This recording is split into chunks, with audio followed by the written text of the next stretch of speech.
Hi, and welcome back to the Convergently Speaking podcast. This week, I've got something a little bit different for you.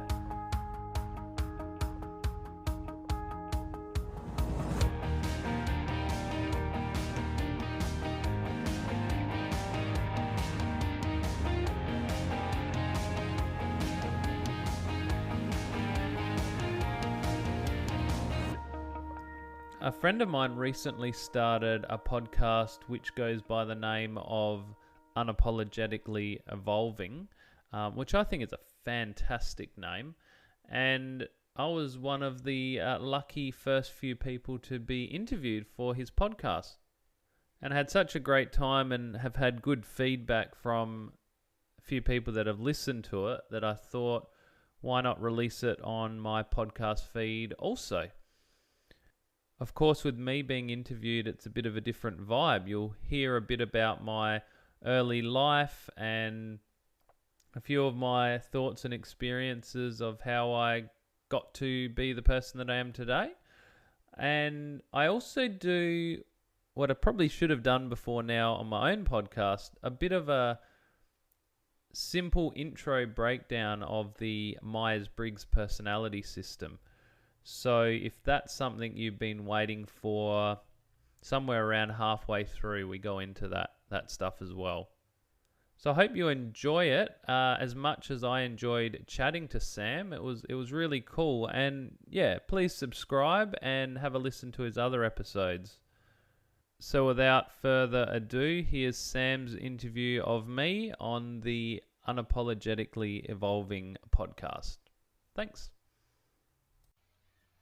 So here we are with Dan Anear. Dan, how's it going, man? I'm good, man. How are you?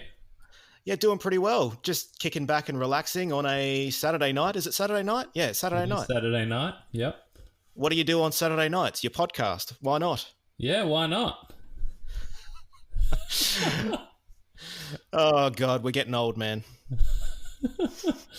I embrace it. I'm cool with it these days. I used to have to go out every Friday and every Saturday I had to be doing something.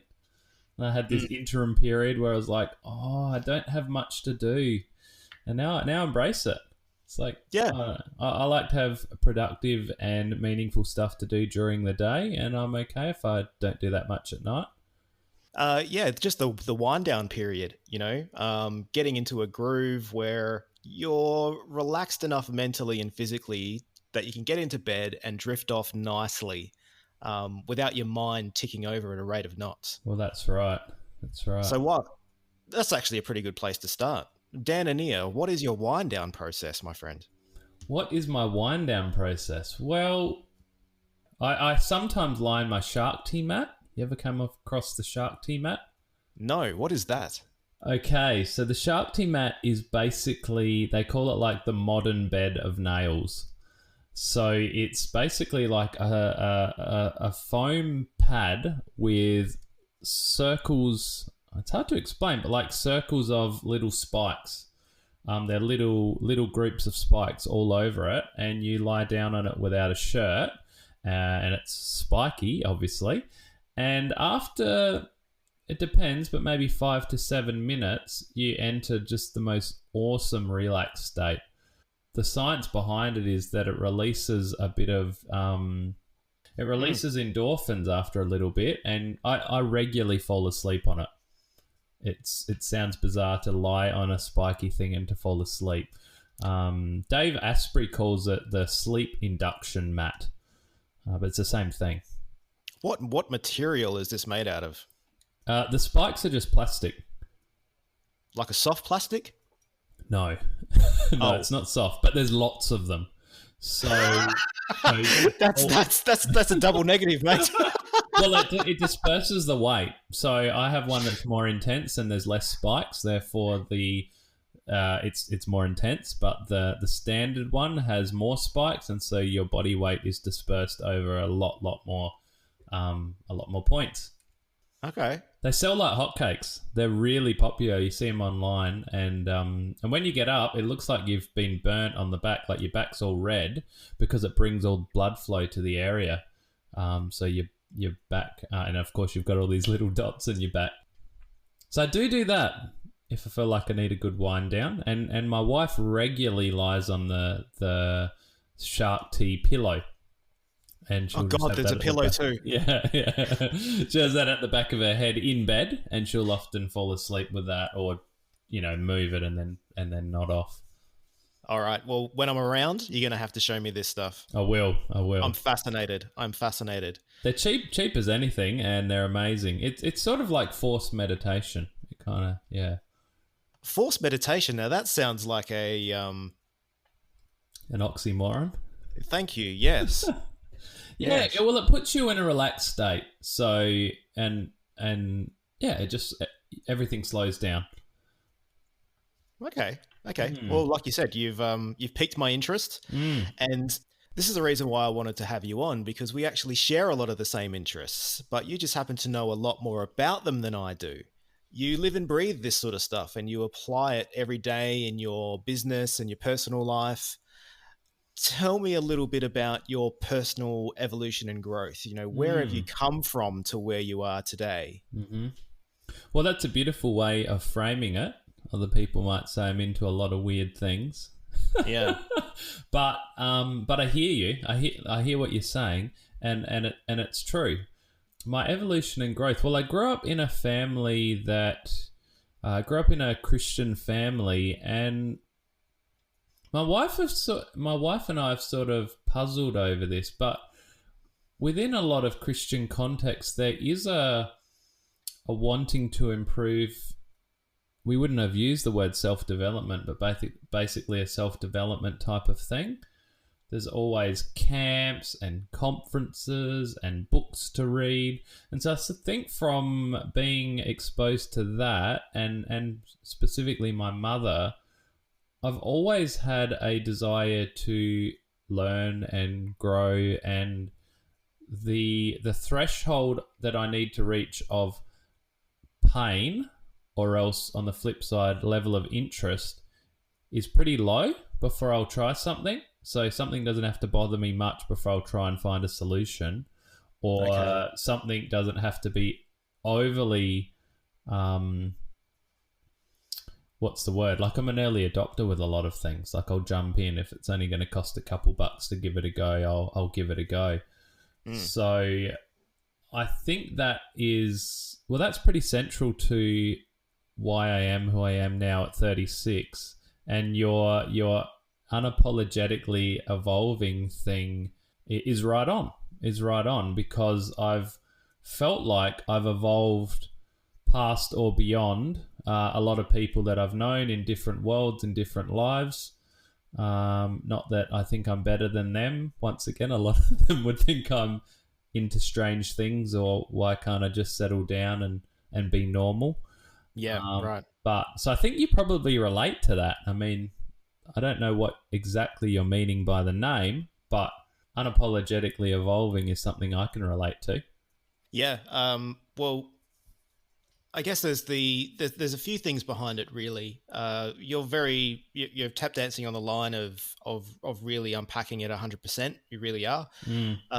I continually investigate different systems, whether that be religious systems, not because I'm trying to find God, although I think I accidentally did at one point, until I realized, no, there's too many problems in this system. Maybe this isn't for me at all. But I'm obviously searching for meaning to everything, and I want to try and understand as much as I can about as much as I can with the brain capabilities that have been given to me, which are probably somewhat limited, but I want to do the best I can with what I've got. And I don't really want to sit still. I don't want to invest 100% into one way of life or one way of thinking, or one potential cosmology or cosmogony on the universe. I want to get to know, and I want to talk to people who have different points of view and see what they have to say on a variety of different topics that might be at odds with what I think. They might challenge what I think. It might give me cause to go away and meditate over what they think, and see any of that is somehow reconcilable with what I already have come to understand or come to believe. And then if over time that actually adjusts my thinking, or I can reconcile some of it in some way, definitely not all of it. And I think that's one thing that I've had to come to grips with, is that there is no rhyme or reason or need to adopt anybody else's worldview 100%. Now, whether that be an individual, whether that be a group, whether that be a religious group or any other type of group, whether that be politics, to 100% align yourself with the left, or 100% align yourself with the right, or whatever labels you want to attribute to them. I think this is a very dangerous idea. You essentially give up your individuality. You give up your license, your individual God-given right to grow, if you just subscribe to a bunch of ideas perpetrated or sort of promoted by a group of people that have an agenda. And that can't be healthy for your own mental development and your growth, your personal growth. You need to open yourself up to all ideas, even the ones that grate you the wrong way, and see what can be reconciled, if anything. You have to be able to acknowledge different ideas. It doesn't mean you have to respect them. It doesn't mean you have to adopt them, but you need to acknowledge them and see where that can take you as an individual. Now, I'm sure you relate to this. Not everybody likes that approach to life. The fact that people can't label you. They can't pigeonhole you, they can't nail you down. They can't say, Dan or Sam is a Labour Party voting, left wing, Christian or Catholic or Jew, and he knows this is exactly what he thinks about subjects A, B, and C, and I know that's what he thinks because that's what he thought last week. Therefore, that's what he thinks this week, and that's what he will think for every week infinitum. Yes, and that's just not true. That's not how I operate. That's not how you operate.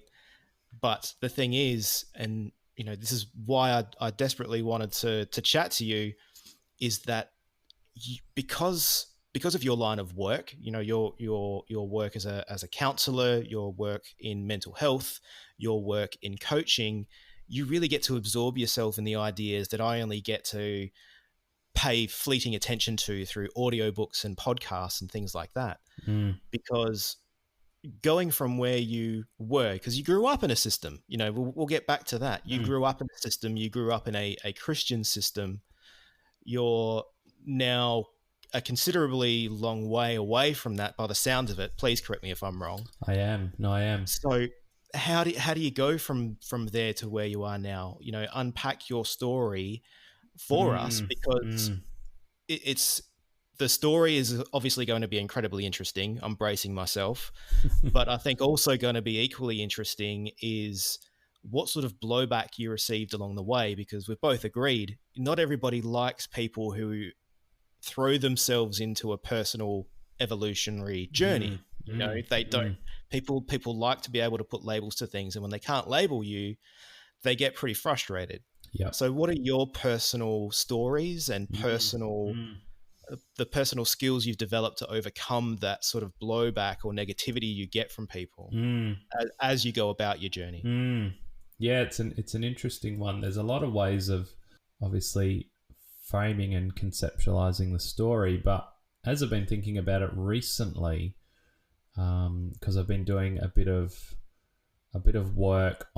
personal work on some early childhood, like early school experiences, because I never fit in well, and I'm most socially, and I never fit in with the school system, period, that, we're always at odds.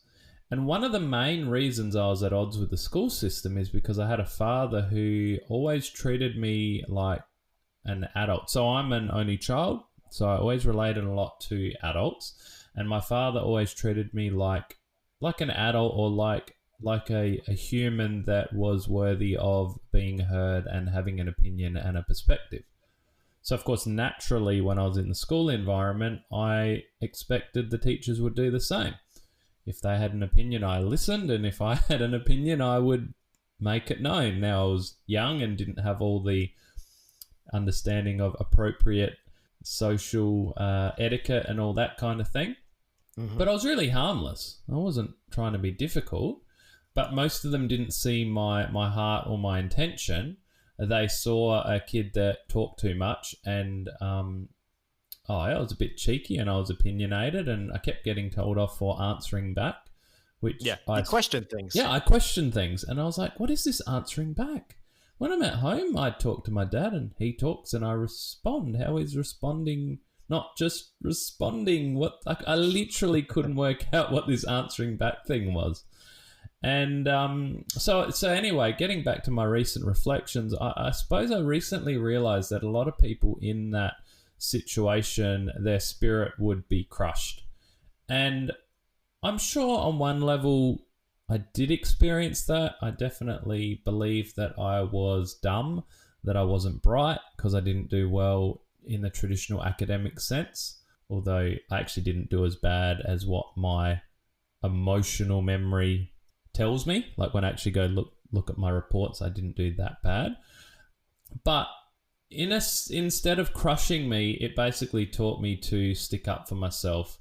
And I got bullied a fair bit, nothing over the top, but it was very consistent. It was basically social exclusion. And so I learned to be tough, and I learned to be feisty, and I learned to be... I developed a hard exterior. And so now as an adult who's a counsellor, who comes across as a caring and compassionate and empathetic person, I've had a number of people say to me, "I can't imagine you ever being angry or this kind of sentiment." And I can be extremely strong. And when there's an injustice, or it's mostly injustice. And even in school, if my friend got in trouble for talking when he wasn't talking, I would jump in and that kind of thing. So I suppose that's a long way of saying, I think at a young age, I developed a hard exterior, which was partly facade, but I also developed a very strong core. And I attribute a lot of that to my father, who always let me have an opinion. And essentially, I was okay with stirring the pot. And he was quite, not anti-establishment. There's a word for it, but my dad doesn't have any issue poking the bear just for fun. Whereas I don't do that a lot because I have this kind of very strong empathetic thing. But I'll poke the bear in a very eloquent way, and people don't realize what's happening to them. And so I got a bit of that from Dad. Is there a way you can break down how you've gone from a Christian system to where you are now? Are there major evolutionary points where you reached a point where it was either jump or turn back, and you jumped each and every time? It's obviously worked out for you in the longer term, but what were the shorter term challenges for each of those jumps, and what skills did you develop to manage those things that perhaps I can learn from as I continue on my journey, and other people can learn from as well? I think one of the big things I did, and I did well, and I did it well because of naivety, was I interrogated things with a naivety that I could do this and I could kind of get away unscathed. So as someone who for the first half of my 20s and my late teens was enormously involved in the church, I worked as a missionary, I worked for no money, I had to raise my own funds, and I was fully in. It's like, this is what I've been told, this is the belief, and if I take it to its logical conclusion, and I believe that if you're not a Christian and you don't know Jesus, then you're going to hell, in the traditional definition of what hell is, then why would I do anything else? Why would I focus on anything else? And so it was from that very strong belief and faith that those that were saying, like science and religion are opposed, I thought, well, no. If God created everything, then God created science, and it doesn't matter how deeply I look into anything, I'm going to ultimately just discover basically things that confirm what I already believe. So Yeah. it's like, so there was a naive boldness to just. I had a friend some years ago now who was really challenging me about the validity of all religions. At this time I was working as a missionary, and I wanted to convert people to Christianity. Ultimately, that was, I never really pushed it because some part of me knew that would be weird to start trying to push that onto people, but that was my goal. And he started to talk about, well, why is your religion right just because you were born in Australia? And what are you saying? All the Hindus are wrong? All the Buddhists, like close to 1 billion Hindus in India and that kind of thing. It was really confronting, and he was very inarticulate in the way he explained it. But I continued to hold space for him because it was like, oh, there's something here, and I want to be. I think it was an unconscious value of wanting to be open-minded, which I think is what you're getting at earlier. It's like, but you find open-mindedness to be a value, and slowly but surely, I've realized that a lot of people don't like open-mindedness. They like to have an ego perspective that they're open-minded. They like to say they are. They like to believe they are. But, you only have to go over a few topics before you can touch on something that's a sore point, and all of a sudden their open-mindedness goes out of the window and they become really defensive. Yeah, so I think a naivety to question, and now I love it. Now I don't find my identity in my beliefs and my sureness, if that makes sense. I'm more than being a Labor voter or a Liberal voter or whatever. That can change, and that won't fundamentally destabilize my sense of self. What was really useful and helpful and continues to be is a teaching from a Franciscan priest called Father Richard Raw, who's a fantastic guy personally. I've spent a little bit of time with him, but also just so wise, and he's very well known. But he speaks about the idea of transcending and including. And so what that did for me was, as I grew and I was introduced to new concepts and new ideas and new experiences, or exposed to new things, I realized I didn't have to discard anything from the past.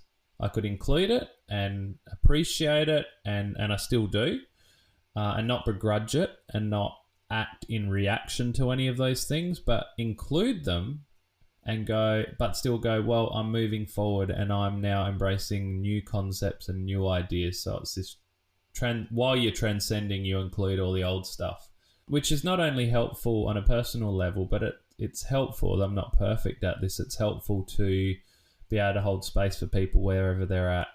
So, people that espouse ideas that I don't agree with, but I can actually see, well, once I did agree with that, and I know why I agreed with that. So it's okay. I was there once, and you're there now, and it's what you're saying is true, but it's true but partial. I just want to bounce back a little bit to a word you used, naivety, in terms of how you just bash through those obstacles, or really, I'm not sure of the words to use here, but almost just completely reject the fact that there's an obstacle there and just move forward anyway. Yes. So that's almost you say naivety, but like a naive bravery, a misplaced bravery. A little bit. Might be another way to say it. A little bit. Yeah. Yeah. So is that something that you think you mentioned your dad earlier in the podcast as well?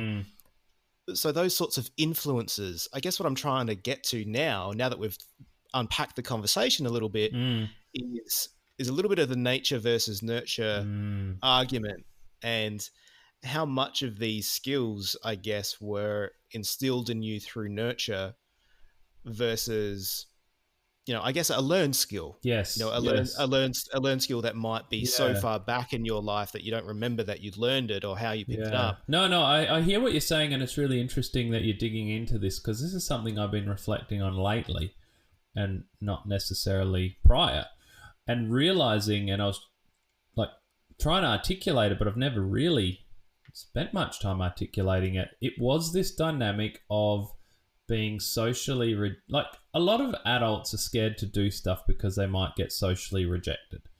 That's right. And so for me, I realized, hold on, I've been doing this for years. Like I did all the social rejection years ago, and somewhere along the way it was like, and I think it was partly my dad, because I wasn't typically good at sport or typically good at anything academic. I didn't really, quote unquote, have my thing. Like, a lot of people that are really bad at school might be like captain of the basketball team or something like that.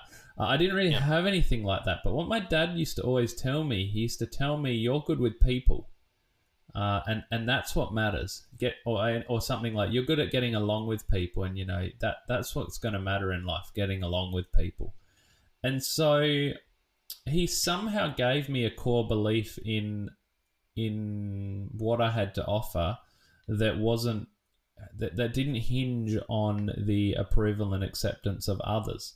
And so whilst I wanted that and want that and need that and long for that, there's some part of me that stuff doesn't fundamentally touch. And I think especially being married this March, it'll be 10 years, to someone who's supporting me, that maintains that. There's like a protection there. It's like, well, there's people that support me and care about me, and including all my, funny, obscure interests, that if some idiot online has a go at me, yes, it can give me anxiety. Yeah, it can do a whole heap of things, but at a fundamental level, it just doesn't get through, if that makes sense. And I think I just learnt that in primary school. I had to face so many adversities in terms of social dynamics that maybe it is a skill I learnt, so long ago. I don't really understand it all. So a certain amount of resilience over time too. There is a resilience, yeah. In an area, there's areas where I'm not as resilient, but there is a resilience there. Very hard to kind of get at with words and language. It is. So for people who might be listening who aren't sure they have this inbuilt skill or this learned skill, but they feel that perhaps that there is something missing, that there's perhaps something more. They don't know what it is, but they need to explore beyond the systems that they currently live within. But they're struggling to find the courage to take the first step. What would be your advice? Well, I think of my wife, and to this day we both wonder how and why exactly she was drawn to myself. Not why she likes me and all that, but her being in my world has meant that her ideas and I suppose in a simple way, she was brought up to pursue the status quo, and she has within her Myers-Briggs and her Enneagram type a personality that would tend to pursue the status quo, and yet that's not at all what she's done. I mean, she was a straight A student, and since marrying me, she's not pursuing all the top colleges. She's from America, so pursuing a top college degree and career. And so my reference point for answering your question, what my advice would be for those people, really comes from her and others. But I honestly don't know what else to say other than to pursue having humility and you might know the term beginner's mind. And beginner's mind is just as it sounds. So have a orientation to the world and life that is one of being a learner, one of being in a state of beginning. And within counselling, we talk about when we're relating to a client that we should have curiosity. And I love that because, you know, I think I'm above average at being able to read people. And yet, the principle of having curiosity is so much superior than relying on my intuitions, like, you know, my first impression intuitions. It's like more data, more information. Let's just remain curious. Let's just remain open. And so I think for people, rather than projecting into the future and catastrophizing, you know, so if someone's chatting to you and you're telling them something confronting or controversial, they can listen and go, yeah, I'll take it or I'll leave it. You know, I don't, just because there's a twinge of truth in their body to what you're saying, they don't need to then catastrophize. Well, if I believe what Sam says and if I take this on, I'm going to lose my friends, I'm going to lose my family, you know, because we can tend to project forward. And that's a bit where my naivety comes in, because I think, oh, well, people will be reasonable and I'll be able to understand, I'll be able to explain myself and people will know what, because I'm very good at that. And so that's where it comes. But it's like, at the end of the day, I can't convince lots of people. And I've had people reject me and be like, no, I can't cope. And I'll say, I'm happy to respect your view.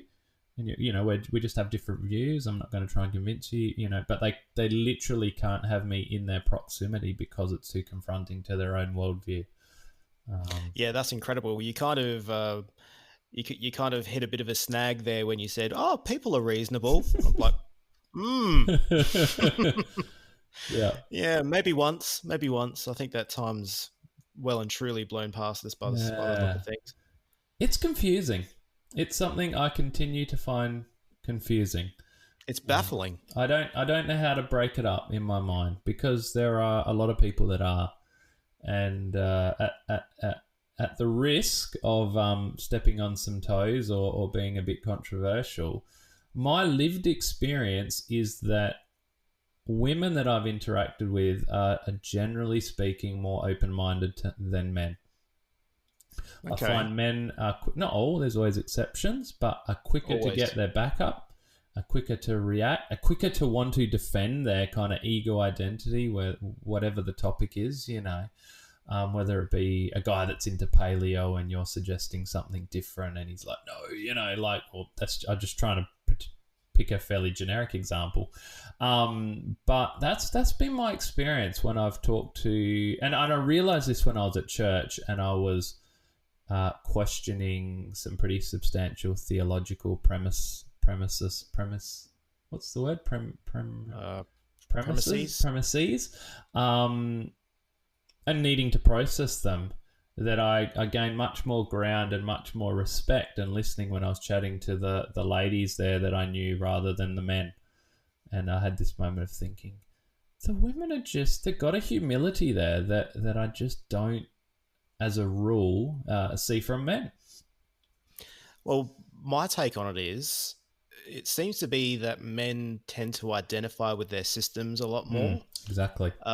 Women perhaps, and again, yes, this is obviously a massive generalization and there are always exceptions to the rule, just backing up what you said. But women perhaps tend to use systems as tools, but men are their systems. Yes. And it's like invading that. If you invade their system, it's like invading their home. Yes. And they will retaliate with force. Yes. Because you're questioning their entire worldview, everything that props them up, everything that they hold dear, everything that helps define them. So they take it personally. Yes. We can take it personally. Yes. It's quite remarkable. I agree. And I've actually, you saying that reminded me, I've heard someone say similar, and they also said that women tend to identify more with the relationships rather than the system. So actually they want to preserve the relationship with me as we're talking. But I love what you're saying about, you know, it's almost like we've invaded their house, and there's a real, you know, call out your own or my own hypocrisy or whatever. I'm the same. It's just that my worldview, and maybe you, my worldview and my house, quote unquote, that I don't want people to invade is open-mindedness. So my system is always being prepared to question and always being prepared to consider new options and alternatives. And so whilst when I challenge people, they get defensive, I probably also get defensive. Actually, I'm sure I get defensive when people try and propose basically dogma, basically untouchable things. Yeah. It's like, no, my value system is nothing's untouchable, and get all defensive. So there's a weird irony that maybe I do the same thing. No, I get it. It's like when an open mind meets an open mind, then there is dialogue that can occur. You know, a real genuine dialogue between people instead of systems, between people instead of ideologies. But when people come at you with nothing but ideology, you're not even talking to the person. That's right. He or she is just a poster child for their ideology. Yes. And it's like, I could be talking to any other member of your group. Correct. I'm not talking to Dean Smith or Jane Kelly. Yes. I'm talking to a program, and I could be talking to any other member of your group. Like I said, I don't want to talk to a member of your group. I just want to talk to you. Yes. Yes. What do you think? Don't just recite your system. Yes. I can visit your group's website for that. Yes. Yes. Well, Jordan Peterson. Let's go beyond that. I love the language that Jordan Peterson gives this. He calls it ideological possession. Right. And I'm pretty sure I've heard him say it, but I'd already thought this myself, and it might not have been him. But this idea that if you meet someone and you ask them what they believe on 3 different topics, and then you can pretty much predict what they believe on everything else. Everything, yeah. And that's what you're alluding to earlier in the podcast. That, apart from that being like weird and rather suspect, because it's like, that's not how beliefs work, it's really boring. It's like, oh, okay, as you say, I can go to the website for this, and I've probably already been to the website for this before I met you. So I love when people have contradictory opinions, and they say, things like, oh, some days I believe in God and other days I don't. Or I have a friend that says, I don't believe in God anymore, except for when I'm tripping on psychedelics. And it's like, yeah. He knows that when he does that, he has a spiritual experience, and he doesn't reject that. He's like, it's a thing that happens, and I don't really know why, but that's okay. And, I own that it's contradictory maybe, but so I think that's normal. You don't have to reconcile everything that's happening in your life right now as if you're giving a PowerPoint presentation to the next person you're speaking to. That's right. It's okay to have things unreconcilable for a little while. Perhaps it will happen in time. Perhaps you need extra data. Perhaps you need someone to challenge a part of it so that you can get rid of that part of your thinking and replace it with something else down the line. Yes. It's the ability to move and change is, I guess, so rare. And why I was so excited to embark on this project, to talk to people like you and talk to a myriad of different people about what's going on underneath, because I think that's where you start getting to the most fascinating parts of people. Because I think everyone has it. They haven't entirely awakened it yet, but I think everyone has it. Correct me if I'm wrong. And if anyone can, you can. But I tend not to believe that deep down, everybody wants to stay the same forever. Well, I think that's similar to thinking everyone's reasonable. In the sense that, if people are exposed to good and viable and realistic options for change and growth, they'll take it. And I think probably technically you're right when you say people don't want to stay the same, but in a real pragmatic sense, that it can be so buried for people that it may as well be not true. Sure. And since I've experienced a lot more struggle and pain, and pain, and a period some years back now where I was scared and I really didn't want to grow and try new things, and had that lived experience of basically just wanting to batter down the hatches and protect myself, I now hold a view that is, and you've probably, anyone who's listened to my podcast, I had this one that I talked about that was life is hard.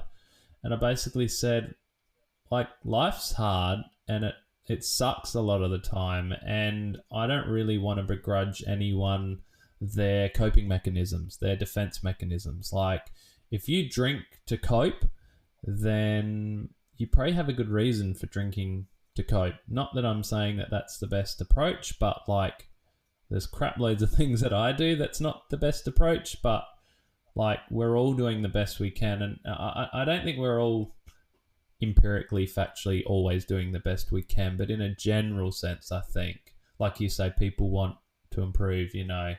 Some people have less gifts given to them growing up from the nurture to get over stuff. I think there's a lot of things I didn't get, and then yet I got this thing from my dad that seems to have caught on. So I suppose what I'm saying is it's really complex, and whilst I have this just overwhelming impulse to want to help people and hand them tools that can help them grow and develop, I'm more and more better able to let people be who they are and where they are. I work in mental health. I have 4 clients with schizophrenia that I work with on a weekly basis, and a few of them chain smoke, and I'm not here to tell their whole life story, but do a whole heap of other things that really aren't serving them. And I'd love to see them freed from that, but I also, want to let them have their autonomy and not try and get in there and rescue them and fix everything and save them, which, back in my early 20s, I would do that. I still have the impulse, but I resist it. Whereas then I thought, we can do it. We can fix them, like, I'm going to get this person to quit smoking. And, I realized I came up with this mantra: never be more committed to someone's development or someone's problems than what they are. Sure. And that served me really well. So if you want a tidbit to take away, that's it. If you're chasing people to help them with problems they have while they're still running from those problems, it's just a recipe for pain, and it sets up codependent kind of type dynamics. So no, I think I get you. On the list of problems that perhaps a person has, chain smoking is not in the top 3. And you're helping them with something that might be in that top 3. It does not include their chain smoking, So I do get where you're coming from. It's a one problem at a time scenario, I guess, in a lot of ways.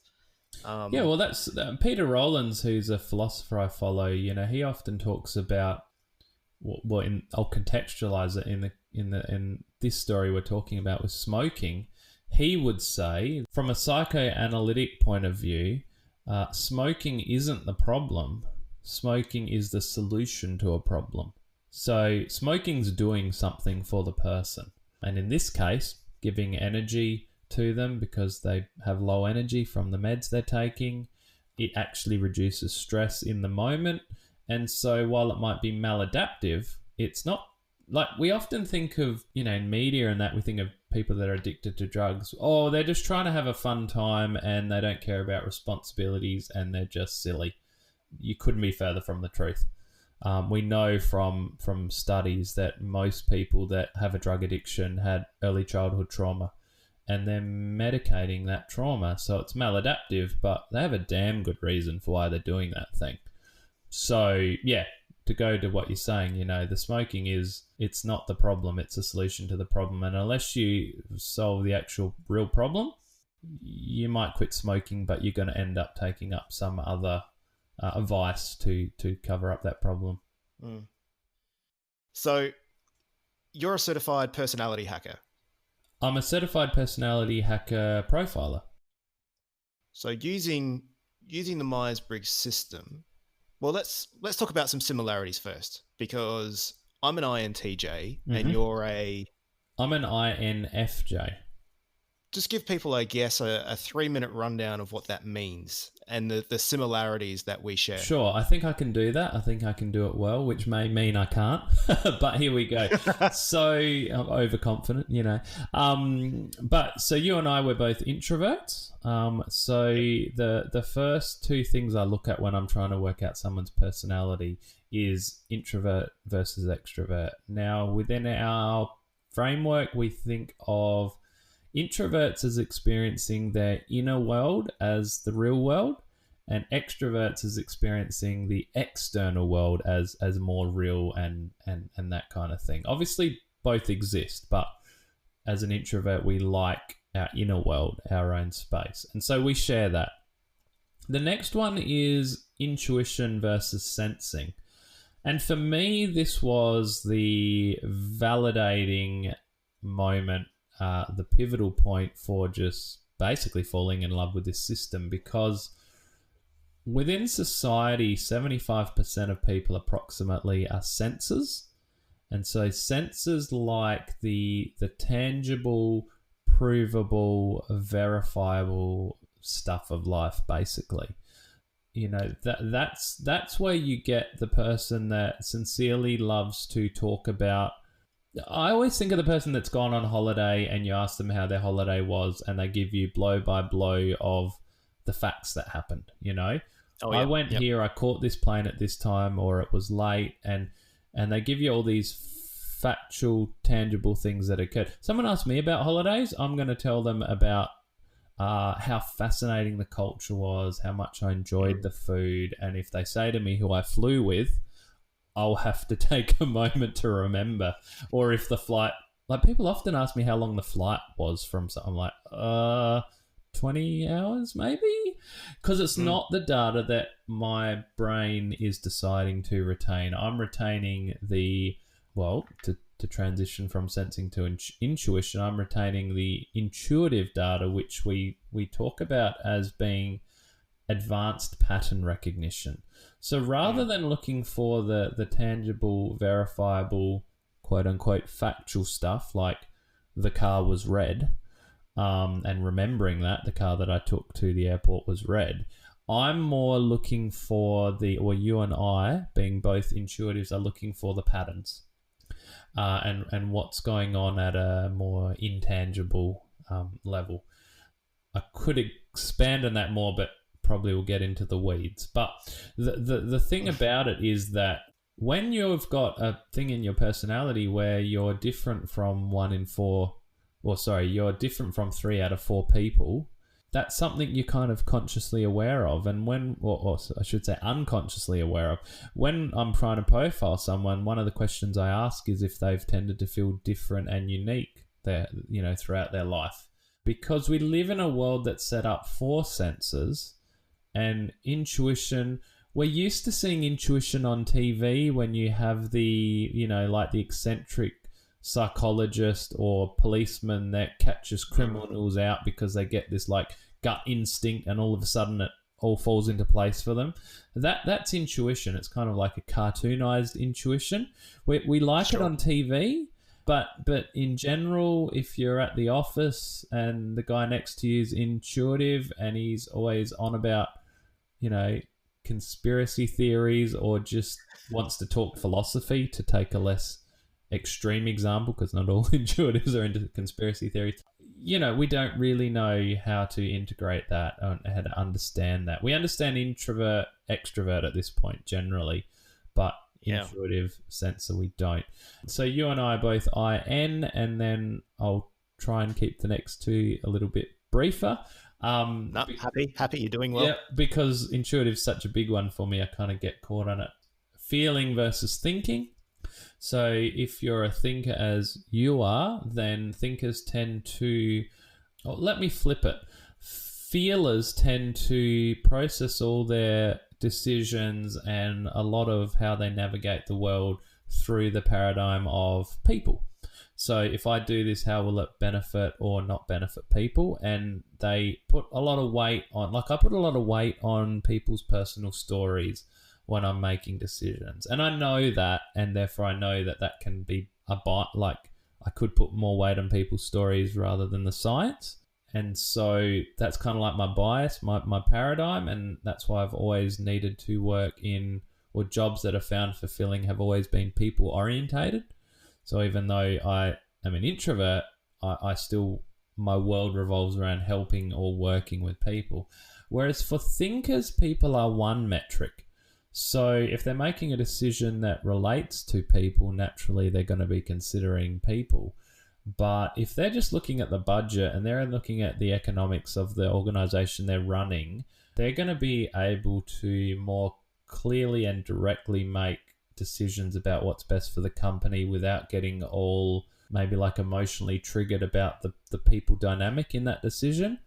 Like if they had to lay off people or something like that. Does that make sense? Yeah. We're thinkers are much more cold and heartless bastards. That's it. I get you. Yeah.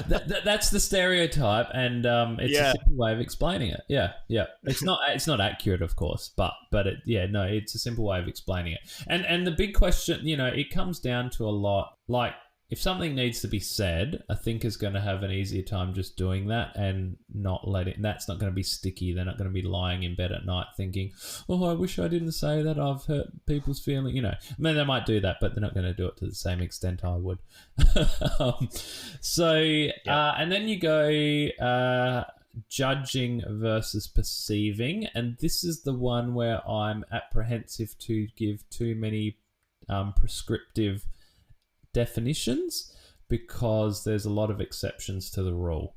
But in simple terms, we think of judges as being more structured and ordered and organized in the outer world, leaving more lack of structure or more free-flowing thoughts in the inner world. So they don't put as many, so that would be you and I again, don't put as many restrictions on the inner world. And I wonder often how much this correlates to being open-minded versus perceivers. We've got this stereotype that perceivers are messy and disorganized and they're always running late. Once again, stereotype, there's a lot of exceptions.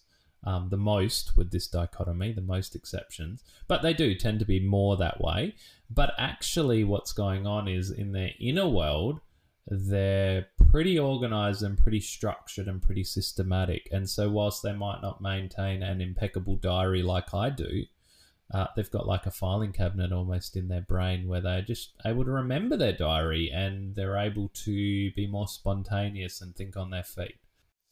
So what I'd like to do with the explanation with the Myers-Briggs here is to almost like skip over a bit, because there's not capacity to pad out the whole thing. But the differences between yourself and myself isn't just that you're a thinker and I'm a feeler, but what those four letters are, it's like a code. And so if you jump on Google and you put in your type and you type cognitive functions, you will get, in Google Images, you'll get a picture of the different cognitive functions. And the cognitive functions are what they sound like. The functions of the mind. And from a Myers-Briggs personality perspective, we all have four of them. And so you and I share some because our letters are similar. But where we differ, and this is what I was alluding to earlier, where we differ is that your feeling function, because you have a feeling function even though you're a thinker, it's just your third function. Your feeling function is what we call introverted feeling. Whereas my feeling function is extroverted feeling. Drilling down into this level of the system is something that I have struggled with, to be honest. Just to give people listening some context, I was able to go through the Myers-Briggs program as part of a work program with my current employer, and I found it incredibly insightful. And I know that there is some contention around any type of personality profiling system, in that you can essentially just sit down in front of the program and go, what type of person would I like this to come out as? How do I want to label myself? How do I want to frame myself? And you can rig these things, but you can also not rig them as well. You can also be earnest, and you can also take the test or the program away do it in a comfortable place where your mind is at rest, and you can attempt to complete these things earnestly, and they give you some pretty insightful results. Now, that's what happened to me. What I struggled with is going to the next levels. So understanding what you just said now, Dan, about how did you phrase it? Well, we all have 4 cognitive functions, and you in your third cognitive function is you have a feeling function that's introverted. So yes. So how do you get one that's extroverted? What's the differentiating factor that has you come out differently to me? Yeah. So basically, we all have 2 introverted functions. So functions that operate inside of us, and we all have 2 extroverted functions. So they're functions that we use to operate in the world. So when you're interacting with me, what you're seeing from me is my extroverted functions. If you're an introvert, all that means is that your very first function is introverted. So for you and we both have introverted intuition as our first function. Now, because you're a thinker, your second function is thinking. Because I'm a feeler, my second function is feeling. So I prioritize the feeling stuff, you're prioritizing the thinking stuff, but we all have a thinking and a feeling function. So my third function is actually thinking, whereas your third function is actually feeling. Okay, I think I understand. So the third dichotomy, the third letter in the code, impacts those preferences. It does. Yeah. And the logical way of how you get from the 4-letter code to the cognitive functions, it's complicated. It's kind of like a formula, and even I just use Google half the time. So I just go to Google and I type in ESFP cognitive functions if I want to work out what the cognitive functions are. There is a formula, but basically the best way of thinking of it is every personality type has a set of cognitive functions, and if you want to know what they are, you can just Google them and then you'll know the answer. So I know off by heart what your cognitive functions are because I know INTJ. So I can't really explain how you get there, if that makes sense. No, I understand. Yeah. But I won't go through yours and my whole personality type, but just for the sake of relevance and time, I'm just honing in on this feeling one because it's quite interesting and quite relevant to my journey and the questions you're asking me. Extroverted feeling, which is the function that I have second, Personality Hacker have nicknamed this harmony. And so harmony is how it sounds. I have a desire and a level of skill at maintaining harmony. What I'm doing is I'm prioritizing other people's emotions over my own. Whereas for someone who's using introverted feeling, which you have, but it's not like your strongest because it's number 3, that's nicknamed authenticity. And so authenticity actually prioritizes one's own emotions, both for managing one's own emotions as opposed to others' emotions, but also for expressing oneself in an authentic way. So someone with introverted feeling is more likely to be their genuine real self compared to someone who has extroverted feeling who's more likely to be a bit of a chameleon. So If that makes sense. So I by default want to be a bit of a chameleon. Doesn't mean I'm like a liar and I'm fake and all that, but I will adapt myself. You know, if I'm attending some event where I know there's lots of people of a particular political persuasion, I'm not likely to and I disagree, I'm not likely to just blurt that out because I feel this overwhelming desire to be my true and authentic self. But that's literally been my personal growth, and that's what you were asking me about. Oh, how did you get to this? How did you learn to... The reason I did it and was able to do it is because it's such a blaring weakness. I don't know if I'm making sense, but it was tripping me up, so I had to deal with it. And my gut instinct would be, or even my logical instinct would be, that you're sort of asking me about this because you've got it third. So although you've got introverted feeling, which does incline you to be more authentic and that kind of thing, it's not as strong. It's only your third, so you've got your first and your second, which are the primary parts of your personality, and your third, well, we sort of talk about it as being the being developed as more like the level of a teenager. So it's not at adult level. It's not functioning at adult level. We always want to grow that, and we tend to over-rely on it. I over-rely on my third function. So your desire to unapologetically evolve is literally your little teenage introverted feeling saying, I want to be me and I'm not going to apologize for it, and I'm going to be my true and genuine authentic self. Stamping my feet on the ground and telling everybody to get stuff. Correct. And I feel I've developed some of that. And within the framework I studied, Myers-Briggs, they don't really talk about that, but I believe other frameworks do. But I feel like, you got feeling as introverted and extroverted. It's almost like a continuum. And I feel like I've moved more to the introverted feeling end of the continuum as I've learnt to, stand up for my own needs and wants and desires and that kind of thing. Like the example I gave earlier, I wrote a long message because I felt it's all those cliche things that we see on memes, be your true and authentic self, and I can't think of a meme off the top of my head, but like, do this because you deserve it, or don't apologize for who you are, all that kind of stuff. That sounds cliche, but it's like, So my wife and I, Caitlin and I, we both have this extroverted feeling.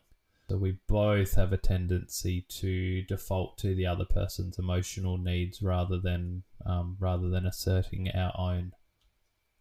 So we've talked about Myers-Briggs for a while. Just for people who are unfamiliar, what's a brief background of this particular system, and what is its use in your practice? Yeah, that's a great question. The background of Myers-Briggs is Carl Jung's typology. So Carl Jung came after Freud, for those that don't know the kind of like the history in that, and I didn't know until a few years ago. And he, these guys basically started the field of psychology, what became psychology, and Jung wrote some stuff on typology. And he wrote some stuff around cognitive functions. And he's the one that came up with or discovered introvert versus extrovert. That's the background. And then there was a mother and daughter that came along and essentially and that was Isabel Briggs Myers. Now you're pushing my knowledge. I'm having a blank of their full names. But it was a mother and daughter that developed the Myers-Briggs personality system on the back of Carl Jung's initial skeleton kind of theory. Not skeleton, it was more than that, but And so, that's how it sort of evolved. And I personally have been a massive fan of the Enneagram personality system for many a year. I learnt it from Richard Raw that I was talking about earlier. I learnt it via cassette tape, actually. So that's showing how long ago I learnt it, or started to learn it. But that one is a little bit harder to grasp and get your head around right off the bat. And so that's sort of why I went into the Myers-Briggs stuff. I thought it was more accessible. So how do I use it with clients? So far, what I've mostly been doing is offering personality profiling sessions where someone will come to me for 2 one-hour sessions, and I will go through a series of questions, which some are pre-planned and some I kind of work on the spot to work out what the personality type is, and to then I can talk to them about, it's kind of endless, how to navigate their work life, their home life, relationships, different challenges they might be having through that paradigm. So maybe they're an introvert that's not getting enough time to themselves, so I can sort of do some coaching and development around how they can nurture their inner introverted self and that kind of thing. So I'm on the verge of launching, or kind of like a secondary launch of my coaching practice. because I now have a home-based office. And then I'm going to be incorporating typology more into my coaching as well. And I'd love to do relationship coaching in that context where I can actually take both partners' personality types and then basically lay them on the table and go, well, this is where you're different, this is where you're similar. And it's so powerful because, this is what I can you basically predict their pain points. And especially if they tell me what their pain points are, I could say, yeah, well, that makes sense. And these are some ways that you could navigate those things. Sure. Like learning about each other at that deeper level, yes. and figuring out communication styles, a whole bunch of useful things. Yeah. Yeah. And to give you a quick tangible example, I'm an INFJ. My wife is an ISFJ. So like you and I, there's only one letter different. However, the sensor versus intuitive difference, they consider to be the most major difference you can have between two people, because the whole way they see the world is entirely different. And Caitlin and I have a fantastic relationship, and a lot of that, I mean, it started well, like it was good, but then it kind of reached a new level when I got what sensing was and she got what intuition was. And she got that she didn't have to be this abstract philosophical person, and I got that, well, the reverse. Well, I just saw all her. It's easier to see the gifts of sensing, I think, than it is for the reverse, because it's a lot more grounded. It's a lot more obvious. Whereas intuition's like, this person's weird. Like, why doesn't he just go to the football? Why is he reading philosophical books? And like my friends think it's funny. I'll read, like I'm reading a book on psychopathy. It's like I'll read a book on psychopathy to relax. Like people are like, that's not normal. Yeah, well, there is nothing more isolating than being an Australian who's not into football. It's true, or sport in general. I mean, okay, you and I, we are into sport. We're into a very obscure sport of electric skateboarding. But other than that, I'm not really into sport. I think I really need to look into this Enneagram system. Yes. What are the benefits involved there? So, I love the Enneagram. I joke that it's my first love in terms of this stuff. And there's two sides to it. So, people struggle with it or react to it a little bit because, not in a bad way, but it's quite triggering personally. Because what the Enneagram is all about is there's 9 personality types within the Enneagram, and each one of them has, sometimes people call it like a negative system. So like with Myers-Briggs, it's like, hey, cool, I'm an introvert, this is fun, or I'm an intuitive, and the ego can attach to it, and people can like being the personality that they are. Richard Rohr talks about with the Enneagram that when you find out your number, if you don't feel a sense of humiliation, you probably haven't actually worked out which number you really are.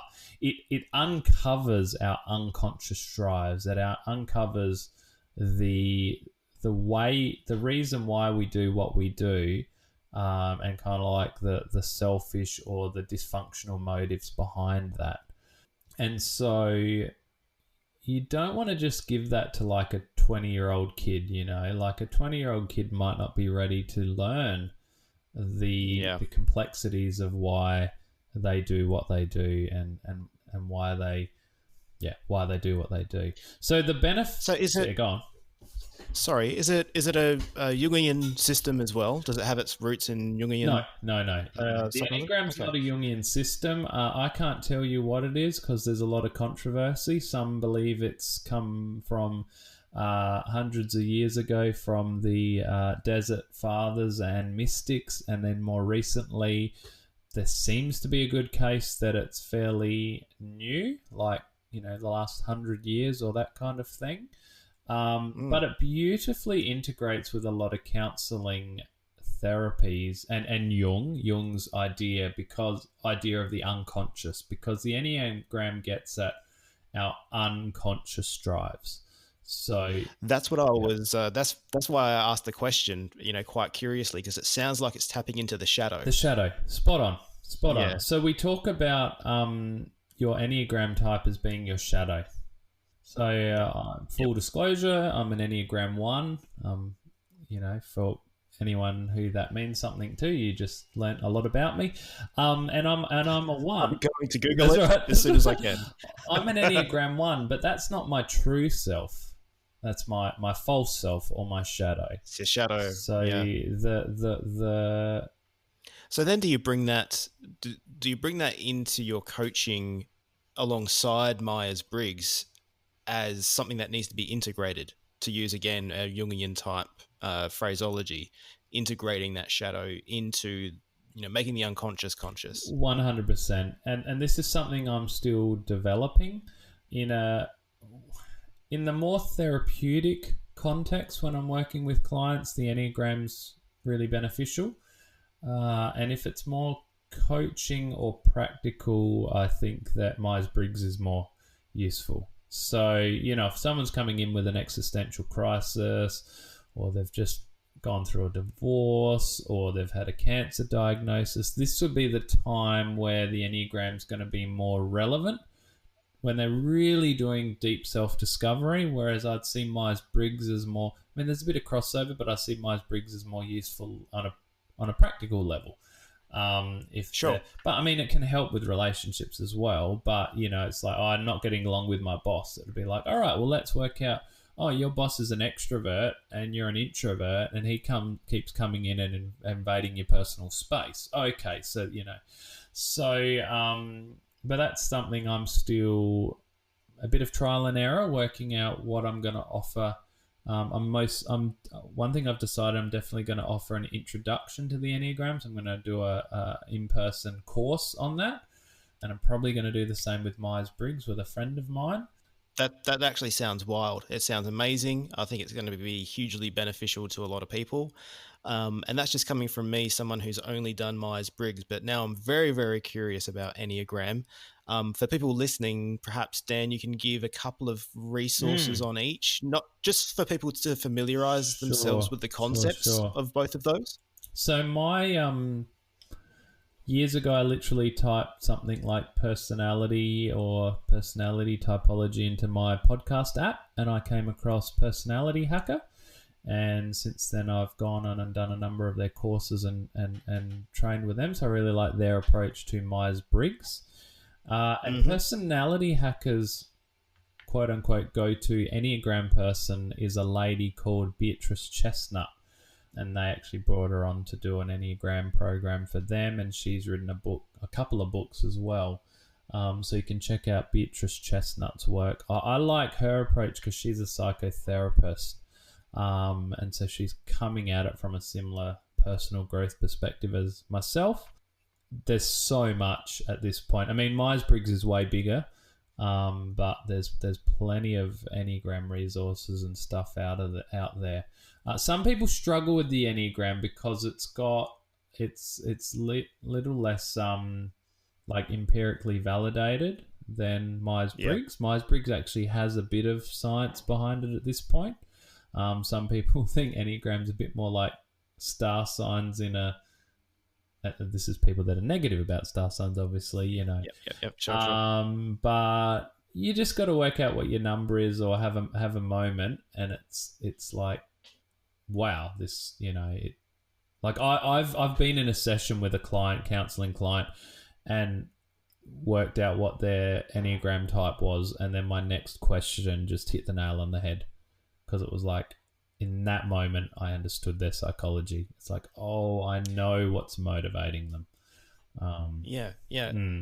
And it's finding the little bit of use in that system that you can extract. That's right. That's my thinking behind it. That's right. You don't have to subscribe fully to Myers-Briggs. You don't have to or what it's taught or what it's trying to teach you about yourself. You don't have to subscribe fully to the Enneagram and what that's trying to teach you about yourself. That's right. You could reject all of it. You could take on board 5% of it and go, wow, that was pretty accurate. I can learn something from that. I can glean something from that. Or you can, or it can reveal profound things about yourself that you never considered before. But I think the one thing we can both agree on is that if you approach these things earnestly and that they are able to teach you something, whatever percentage that might be, Yep. that's a percentage of something you didn't have before you did it. It's exactly how I think about it. I always think about it as a percentage.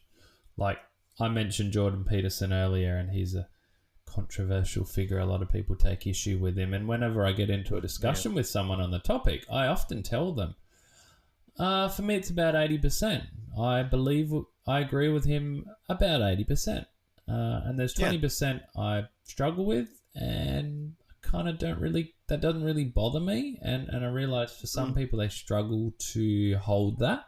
And my friend said to me, like, full disclosure, I took issue with a few things he said, and I just struggled to not, well, he basically has just written him off. But he knows he's done that. He's like, struggled with 10 or 20%, and now it's all over. And that's a huge problem. 10 to 20% of things you don't agree with doesn't completely invalidate the 80% of things that they say that has some value. That's right. But I think it's a skill. I think it's a cognitive skill to learn to be able to do that. I never realized that before. I had maybe more of a moralistic take on it, like, well, you should accept this, and I'm better than you. I wasn't thinking this consciously, but I actually realized this is something you've got to foster. And for mine and your personality type, we've got an advantage in being able to do that. That's something that comes with the intuition. We're able to take some and leave some. So that was really eye-opening for me. Well, here's the thing that I think might be able to wrap it up in somewhat of a neat bow. For those people who are an S, they're a sensing rather than an intuitive, and they've perhaps heard some of the things we've spoken about and gone, wow, in order to really open up myself beyond the world of, I guess, just the five senses, to really open myself up to a personal journey, to personal evolution, I need to learn to become more intuitive. How can people, I guess, specifically target their dormant or their latent or their non-preferential side in that dichotomy between... I hear what you're saying, and how can you work on your weakness in that regard? It's a logical question to think, I'm not very intuitive, so I need to become more intuitive. And it's actually not true. And what I mean by that is each personality type, from a personality hacker perspective, the personal growth journey is to develop your second type, your second cognitive function. So for me, that's my extroverted feeling. For you, that's your extroverted thinking. And for a sensor, that won't be an intuitive function because they've got their intuitive function either third or fourth. My recent experience, and it's funny because I was alluding to this guy before who was saying he took a few issues with Jordan Peterson and was inclined to write it all off. He's not an intuitive. He is an ISTJ. And this guy has recently undergone the most radical, transformative change in his being and in his I want to say personality almost, even though we don't really change personality. He's into Eastern Buddhist thought and philosophy, but also regularly meditates and has amazing transcendent meditative experiences. He's kind of become a hippie, and he's not intuitive, and yet he's now speaking in much intuitive type language and spiritual ethereal type language. And it's been so fun to see him blow up my system in some regards.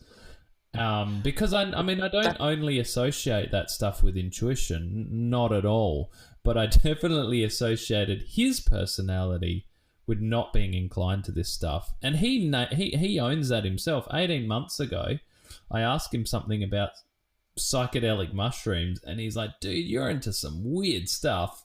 And nowadays, he'll send articles. He'll be like, oh, they're doing studies on psychedelics with trauma, and I reckon I'd like to try this one day, and it's amazing, and my meditation practice is giving me psychedelic type experiences as I sit there and I just apply my new Buddhist practices that I've been reading about. I'm like, dude, I've never seen someone change as much as he said to me the other day. I do not recognize myself.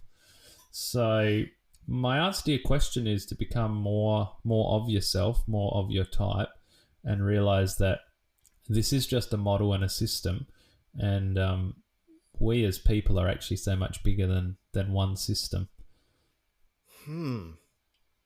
So the first thing is to know yourself. Yes. So look into something like Myers-Briggs is something that a person should do as a first step. Yes. I wouldn't say they should do it, but I'd say it's a very But valuable thing to do. Yep. Sure. Yes. Yep. Once you have a greater understanding of yourself, if you undertake these sorts of tests and programs in earnest, that's my usual sort of disclaimer. Sure. And this guy's definitely earnest, who I'm talking about. Yeah. And is what you're saying then the next step is to really lean into it, lean into it and see what develops or grows from leaning into it? It's difficult to answer your question, but what I'll say is that, and if you get to know me, you'll learn that I always have a map and a model to help conceptualize and understand what I'm observing, or if I don't have one, I find one. And I have a hypothesis as to what's going on for my friend, because from a Myers-Briggs perspective, it's kind of cool but confusing to see. There's a system which is called, now it goes by a few different names. One of them is Spiral Dynamics. Another one is the Graves model. A bit of a broader take on it all, they reference as integral theory. It's quite central to what my podcast is about. And what this model is it's not a model that was created. Like Enneagram was kind of a model that was created, even though it seems to resonate. It was something that was discovered through sociological research. There's a few people that kind of developed a system, and they basically went around the world and they were looking at how at the worldviews of different cultures, and trying to understand the paradigm, the way in which people see the world, the filters they're looking through, and discovered that there's a natural process and evolution that every human goes through. When they're born, they're in level 1 or stage 1, and then they go to stage 2, stage 3, 4, 5, 6, 7, 8. At this point, we've got about 8 of these worldviews, or kind of almost like consciousnesses in existence at the moment. And so my take on what's happened for my friend is he's actually done a level change. He's actually shifted from one worldview and one way of seeing and interpreting everything, which was largely postmodern. One of the levels is largely a postmodern worldview, into another worldview, which is a lot more, I don't know if I have the language to do it justice, but it's a lot more integrative and open to phenomena that's unexplainable. It doesn't exclude logic, but it's able to hold space for things that seem illogical, like, experiences you have when you're meditating that you can't really explain. So I think what's happened for him is he's actually shifted worldviews, shifted paradigms. Does that explain it? It does. What I'm curious about is, what do you think could have been the trigger for that? That is the $1 million question. I was listening to a podcast only a few days ago where they were talking in great detail about this system and all the inner workings, and yet again saying we're still not really sure or aware at what causes people to shift. And he said, we've got some practices that seem to help people shift and move stages. And the main thing he said was being exposed to people of a different view.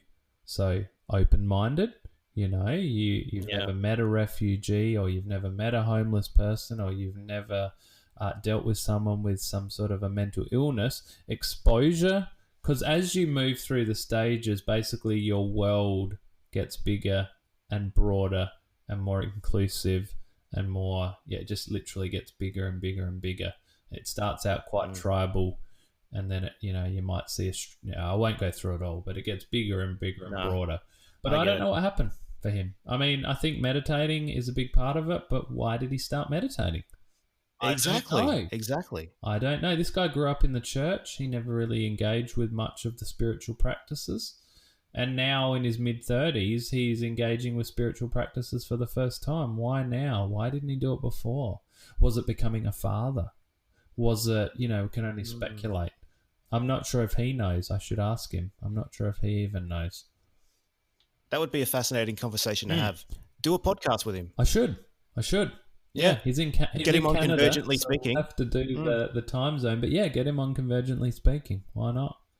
That'll be fantastic. I'd be tuning into that. I'd be tuning into that for sure. Dan, that seems like a pretty nice place to leave it.